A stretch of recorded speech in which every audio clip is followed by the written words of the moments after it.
Thank you, Mr. Speaker. I rise to make my contribution in Budget 2020 debate under a theme that is reflective of the budget, and a budget with measures to realize that theme. Mr. Speaker, let me join with my colleagues to commend the Honorable Bishop Juan Ejil and his team for presenting the forest emergency budget of our government in record time. And I would like to use the words of the Honorable Minister as I describe the budget as a no-nonsense, no frills, no bluff, people-centered, pro-poor, results-oriented approach to launching the nation back on the path to prosperity after the hardship imposed by this nation during the last 5 years by the APNU AFC government. Mr. Speaker, a national budget usually takes maybe 150 days to be prepared and presented in the National Assembly. However, under the guidance of His Excellency Dr. Irfan Ali and Honorable Vice President Dr. Bharrat, we have completed that budget in a record time of 27 days. Mr. Speaker, like them or not, these are two geniuses when it comes to economics, maybe two of the best economists in Guyana and the Caribbean. Mr. Speaker, I was a bit taken back listening to the Honorable Member Cathy Hughes, because I was told that the Honorable Member is the Shadow Minister for Natural Resources. However, what we heard for the last 20 or 25 minutes from the Honorable Member is a lot of storytelling and wild assertions, which cannot take our country forward. Mr. Speaker, I would like to outline our strategic objectives for 2020, which include bringing under control the spread of the COVID-19 and opening up the economy and restoring economic activity to a level of normalcy.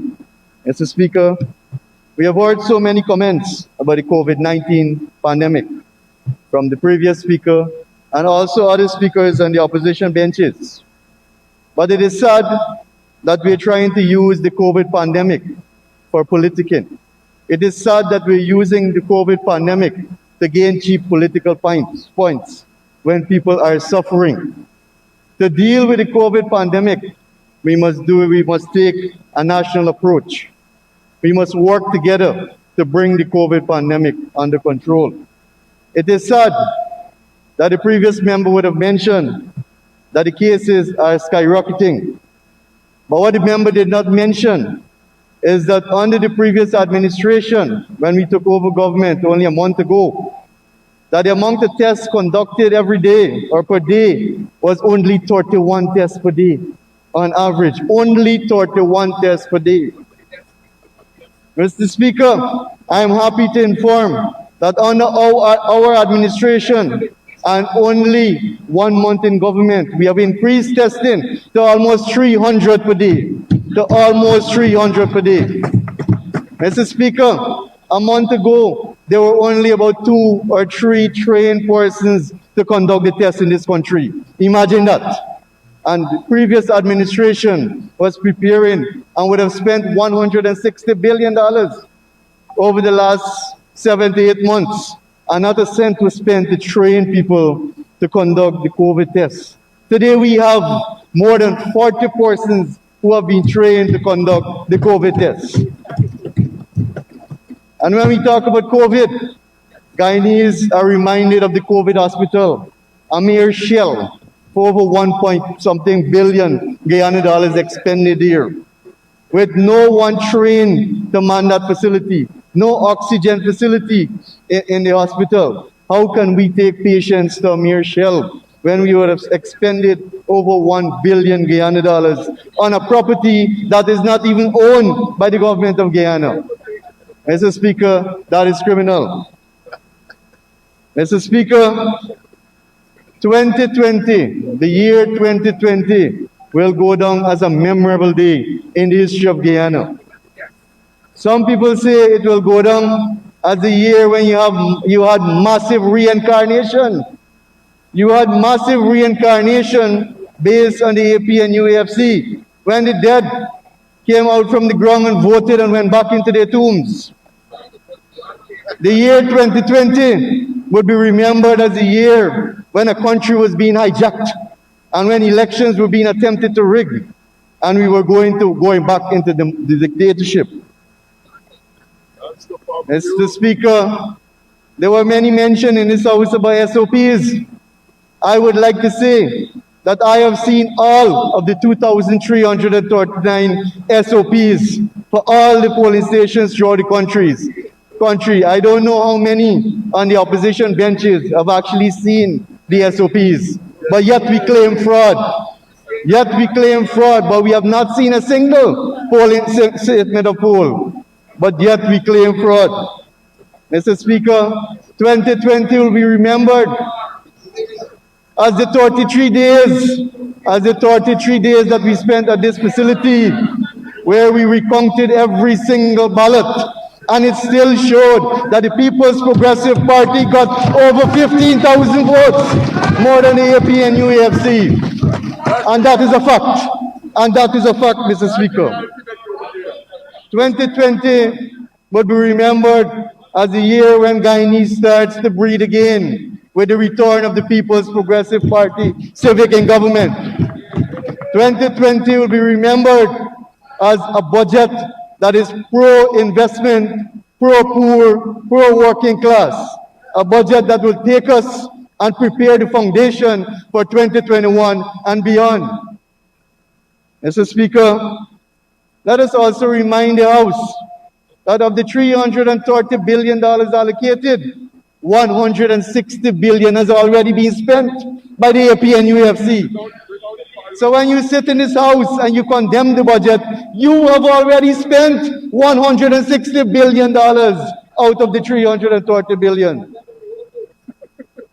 Mr. Speaker, this emergency budget was commended by a number of individuals and a number of organizations in and out of Guyana.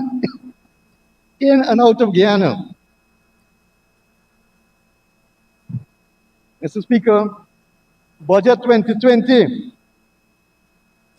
we were told by former President, Mr. David Granger, that it is a copycat budget, that it is an APNU budget. But yet we have heard almost every single member on the opposition benches condemning Budget 2020. Are you saying that Mr. David Granger is wrong? Are you condemning his comments as well too?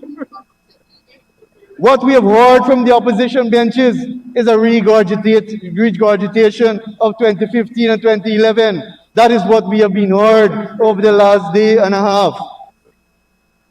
And in that vein, I wish to commend the honorable member, Ms. Philadelphia.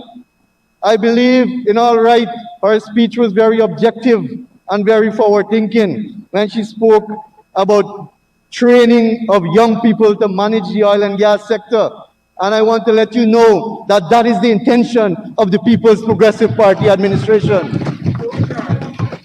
Because there was no local content framework in place, even though the APNU AFC preached about oil and gas and forest oil for so many years. There was a policy that was more targeted to benefiting the companies and not the official locals. But we intend to ensure that we have a strong local content policy followed by regulatory framework so that our locals can enjoy the benefits of the oil and gas sector.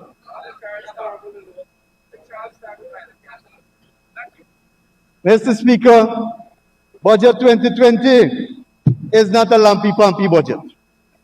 Budget 2020 is not a pro-private sector budget, as the opposition might want to say. Budget 2020 is a people's budget. Many have said it is a pro-private sector budget. My friends, that is the mistake that the AP and UAFC made, and that is why you're sitting over that side of the House. Because of it, instead of incentivizing the private sector, you penalize the private sector. Because no government in this world can create employment for all its people. You need the support of the private sector. And that was your mistake. And that is what you continue to do. And that is why you will remain over there for a very long period of time. Because we cannot see SOPs still. Mr. Speaker, let me highlight some of the measures that Budget 2020 will address. Increase of old age pension to $25,000. It is not only about the increase in the old age pension, Mr. Speaker, but our Minister of Social Services is taking steps to ensure that this money goes to the homes and the villages of these poor pensioners. In the past, these pensioners got to sit under a shed with the umbrella or line up by the post office in Georgetown to collect their $20,000. We are taking steps so that this money can go to the doorsteps of our pensioners. We are also, and I'm happy to tell the Honorable Member Henry too, that we are taking steps to ensure that the shop owners in the hinterland don't take advantage of the pensioners, because we know that happened under the past administration, where the pensioners take their voucher for $20,000, but they receive only $10,000 or $15,000 in return for goods.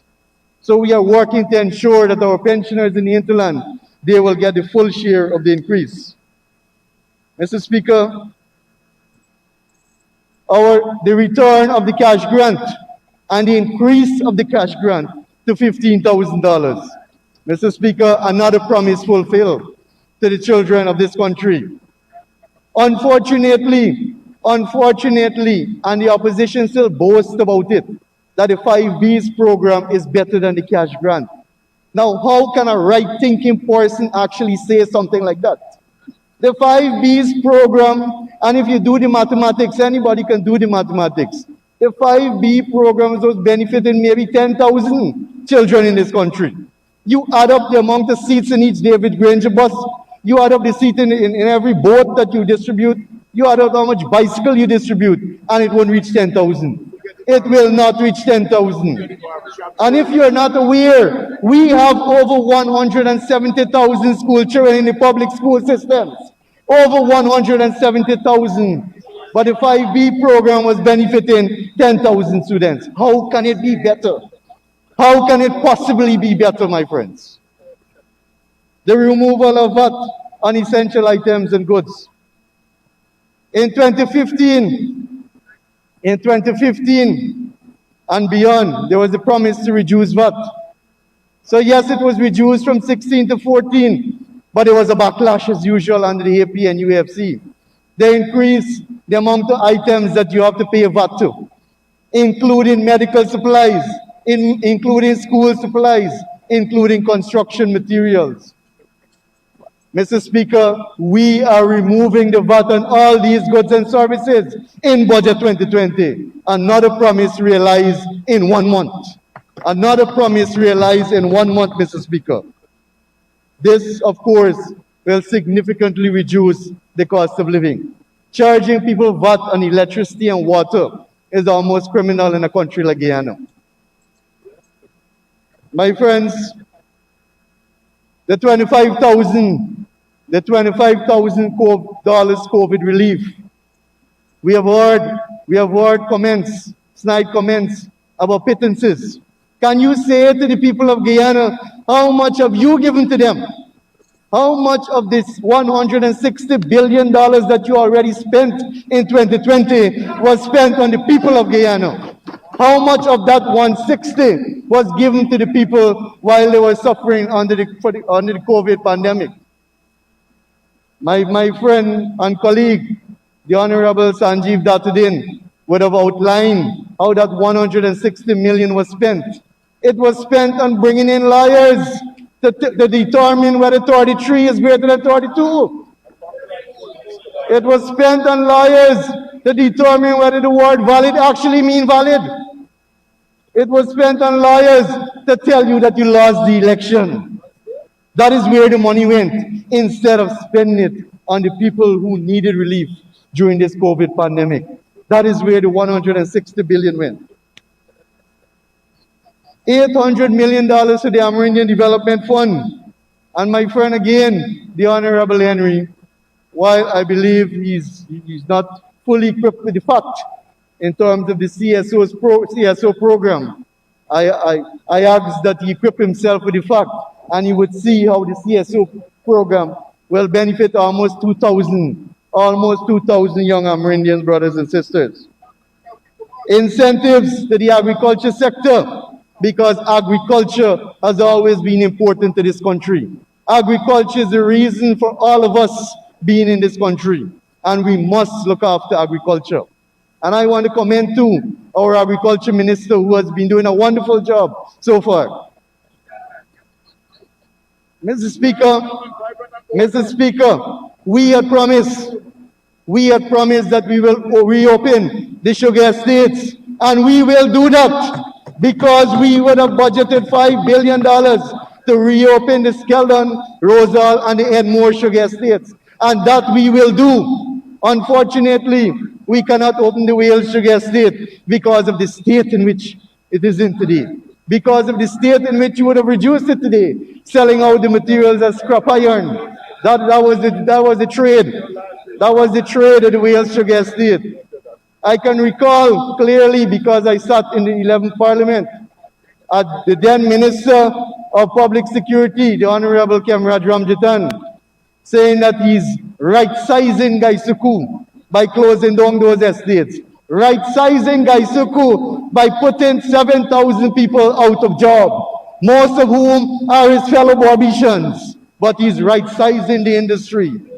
I would have heard too from the Honorable Member that how long do you want people to cut cane? Let them go and work in the oil industry. But I believe that the Honorable know that the oil industry is a capital-intensive industry and not a labor-intensive industry. There is no way that the oil industry would be able to employ more than what Gaisuku employ.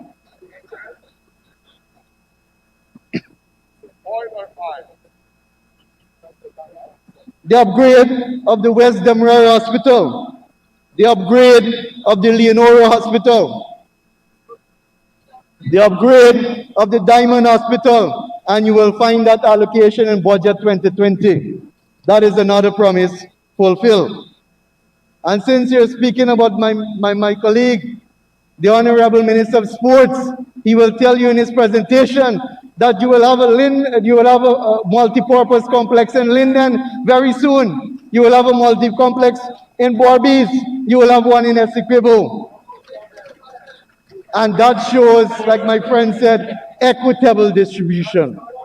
We don't put an agricultural project.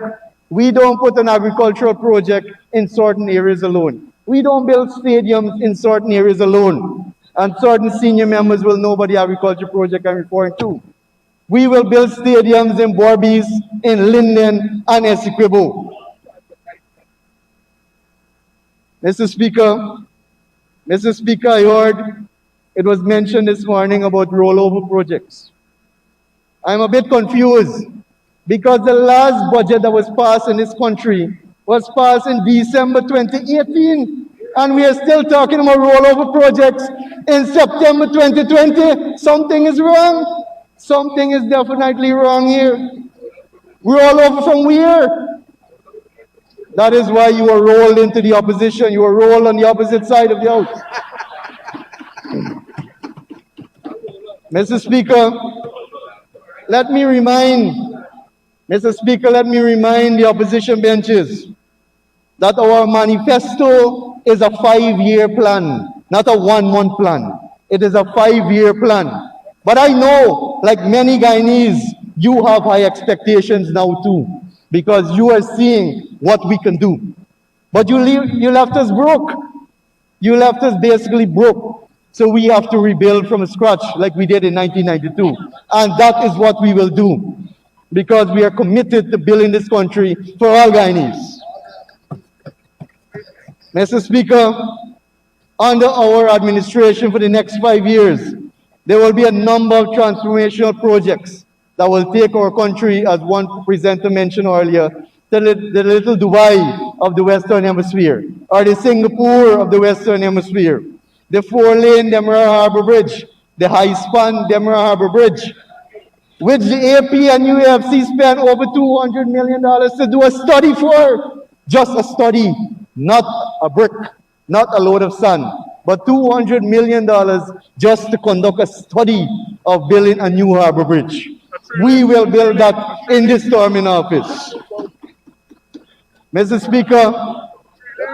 Speaker, we have already started talks with His Excellency the President of Suriname to have that bridge across the Quarantine River.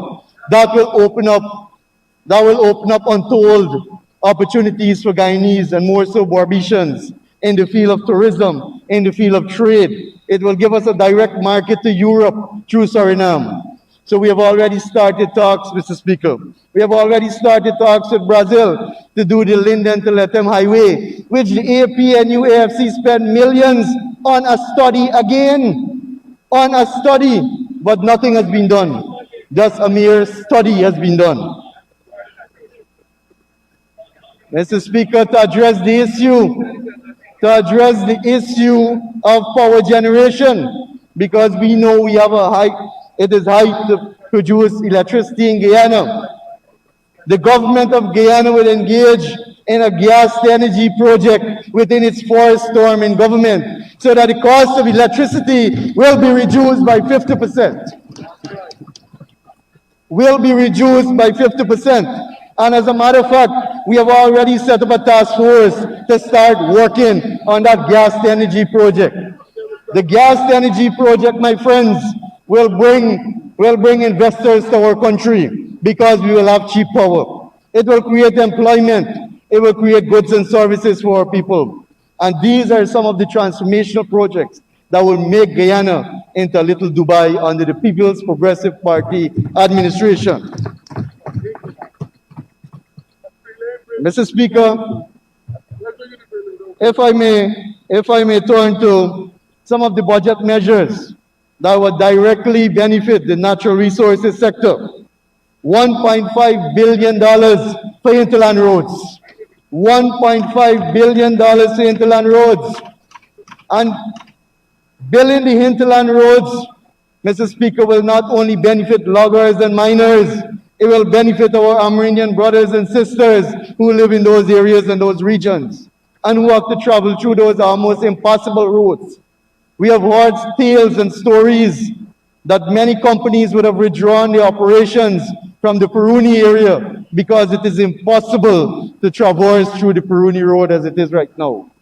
Mr. Speaker, we would look at the opportunities of possibly bridging Oriala to Kokwani by having the Bisaruni Road done. This is something that would open up those communities. It was something that would increase the mining and logging activities in that area.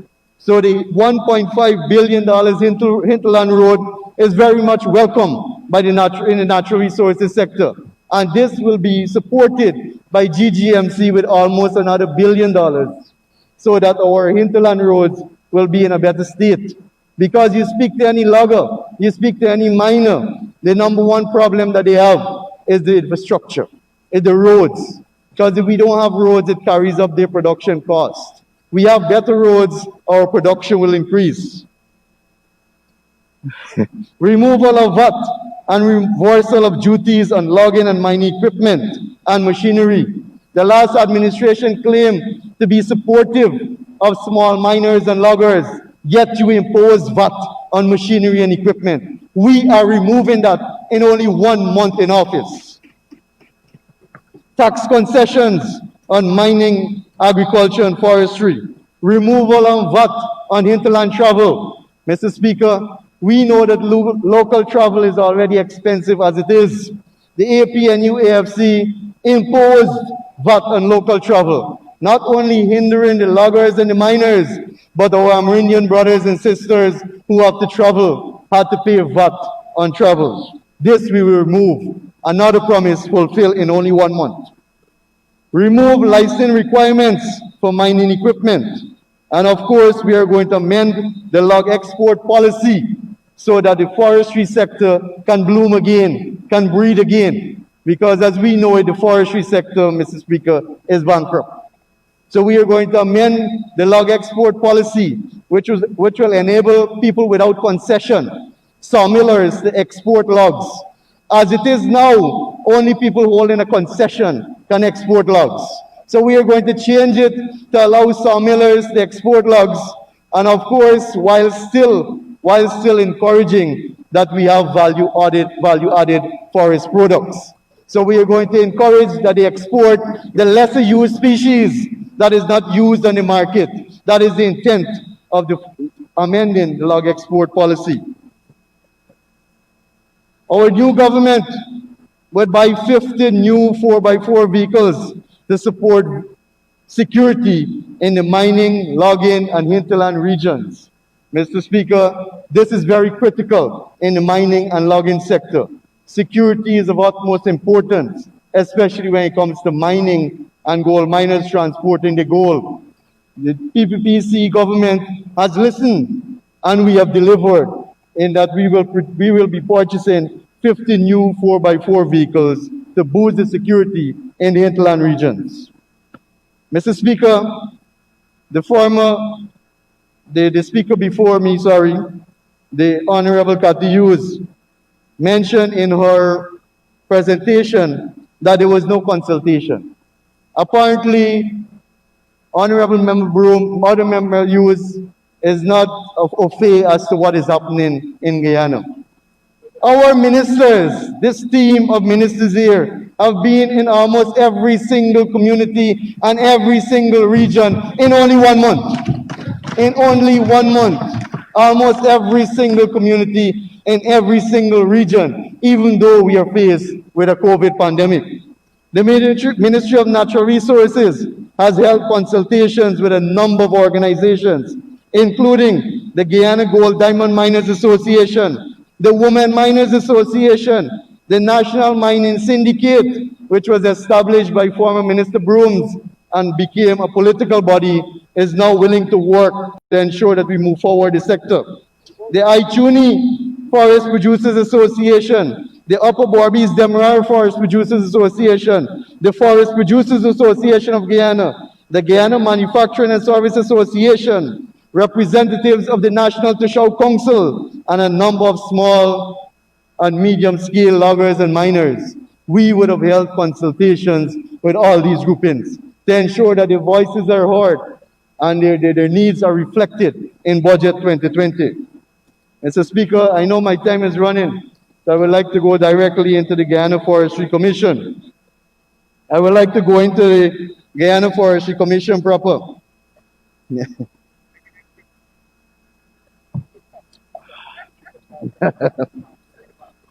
In order to bring relief to a sector that was terribly mismanaged and on the decline, Mr. Speaker, the Guyana Forestry Commission is bankrupt.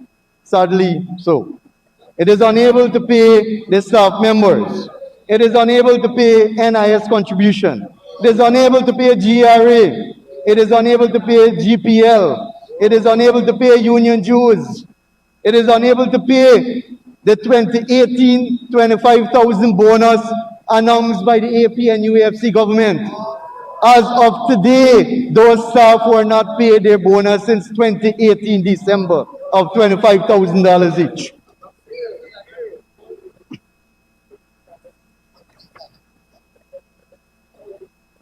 Mr. Speaker, in 2014, the Guyana forestry sector had a net surplus of approximately $211 million Guyana dollars. A net surplus of $211 million Guyana dollars.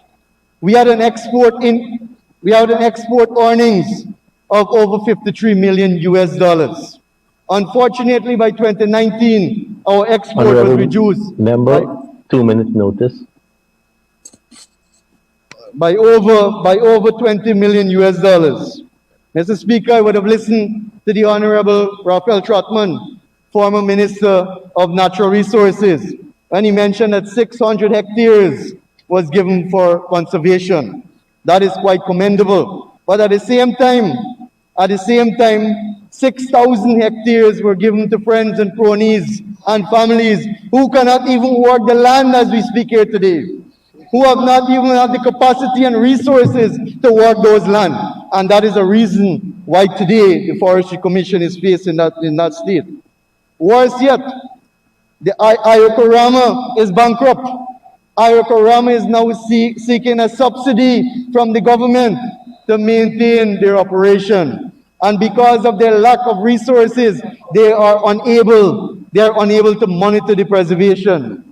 So illegal logging and illegal mining has taken over today. Thanks to the PPPC government, we are going to give them some money so that they can carry out their operation. And it is strange as to why Ayokorama is in this state today. It is because of the AP and UFC failure to nominate the 4 persons to sit on the board so that the board can seek donations from overseas organizations. The board hasn't been functioning for the last 3 to 4 years because the then government failed to appoint 4 persons on that board. That's the reason. Mr. Speaker. Honorable Minister, you will need an extension to conclude. Thank you, Mr. Speaker. I'd like to propose that my honorable member has 5 minutes more to conclude his speech. Thank you, Honorable Minister. Honorable Minister, you can continue to conclude. Thank you, Mr. Speaker. The Honorable Member Trotman also mentioned, and rightly so, that in 2015 to 2020, Guyana had the highest gold declaration. That is true. That is true. Merely because of Troy resources and Guyana gold fields that were brought here by the PPPC administration. But it's strange enough, Mr. Speaker, at my first meeting with the head of the gold board, it was reported that we have an overdraft of almost 4 billion Guyana dollars. An overdraft of almost 4 billion Guyana dollars. Mr. Speaker, because of time, I will go to petroleum production. Please. Mr. Speaker, oil can be a blessing or it can be a curse, as we all know it, but it depends on the management of the sector. To avoid the resource curse and achieve resource opportunity, an inclusive, non-partisan, transparent, and balanced approach must be implemented, and we intend to take this approach so that we will establish the Petroleum Commission, which will be tabled back in Parliament very soon. Mr. Speaker, since the new administration has been in office, the Ministry of Natural Resources has undergone institutional changes, whereby the Department of Energy is now under the Ministry of Natural Resources. The Department of Energy previously functioned in a policy direction capacity, technical and operational capacity, and basically operated without much guidance. Under the PPPC administration, the Department of Energy will be converted into a professional technical unit to manage this sector. And I want to say and put on record that as of today, no one from the Department of Energy has been dismissed or sent home, and that the team is actively involved in the Payara negotiations with Exxon, GGMC, and EPA. As we speak, they are currently meeting to thrash out issues so that we can get that license agreement. Mr. Speaker, it is our intention that the Department of Energy and the Petroleum Department at GGMC will be subsumed into the Petroleum Commission within the shortest period of time, so that there will be less political interference and the sector can be managed by non-politicians. Mr. Speaker, the AP and UFC spoke so much about oil and gas, but we are surprised to realize that there is no proper financial infrastructure architecture in place to manage this new sector. There is no proper natural resource fund, even though one was passed in 2019 after the no confidence motion. But we need to ensure that we repeal or amend this bill so that it is insulated from political interference, and define how the funds flow into the budget and how it is used. As mentioned, the Petroleum Commission bill will be tabled, because this bill was tabled in 2017. It was sent to a select committee based on our argument that it is giving the Minister of Natural Resources too much power. Even though we are on an opposite side today, we still hold the same position, that we don't want a bill that will empower or give the Minister of Natural Resources all power over the Commission. The Commission must be independent. Mr. Speaker, on the local content framework, His Excellency has already established a high panel team, and that team will soon start consultations and workshops with the relevant stakeholders, so that we can have a proper local content policy in place and a regulatory legal framework to ensure that Guyanese benefit from the oil and gas sector. Because we can talk about local content policy, but if we don't have a legal framework, how are we going to safeguard benefits for Guyanese? Mr. Speaker, we will actively engage in a robust CSR program, because we believe that CSRs can benefit the communities throughout the entire regions. And we believe that training also is important. So we will invest heavily in training from 2021. We have already had talks with the Indian government, with the Chinese government, and with a few other partners to have scholarships on oil and gas, to have courses on oil and gas offered to young Guyanese who can benefit from this sector. Mr. Speaker, I would like to take this opportunity also to re-announce Guyana's 18th oil find. 18th oil find in the red tail exploration well. Mr. Speaker, this will already add to the Liza 1 and Liza 2. So once Payara is approved too, Mr. Speaker, because currently we are engaged in negotiation, that is the technical and legal teams and not politicians. The technical and legal teams are engaged in negotiations with Exxon and the other bodies, so that when we have a production license, it reflects the will of the people, and the benefits from it goes to Guyanese, and it don't only go to the company. Mr. Speaker, since the new administration has been in office, we have ensured that we review the work of BFAs that was working on the Payara Field Development Plan. Even though we are pushed for time because of the election impasse and the last 5 months that we lost, we have not signed that agreement, because His Excellency would like to be comfortable that when he's signing an agreement, he signed an agreement that will benefit Guyanese. That is why we would have engaged the Canadian government for assistance to re-examine the field development plan that is being done by BFA's consultancy. And that consultation is ongoing. Consultation is on. Mr. Speaker, I must admit that since being in office for approximately 1 month, we have been working mostly on the Payara agreement, which will benefit Guyana, as well as the local content policy, which will benefit Guyanese. Mr. Speaker, in concluding, I stand firmly before you, committed to this task, and assure you that we plan to strengthen our institutional capacity and adopt a strong legislative and regulatory framework for the sustainable management of our nation's natural resources through the programs, plans, and projects that I've outlined to you before. I wish to conclude with a quote from the famous and great Nelson Mandela. Action without vision is only passing time. Vision without action is merely daydreaming. But vision with action can change the world. Thank you. Thank you very much,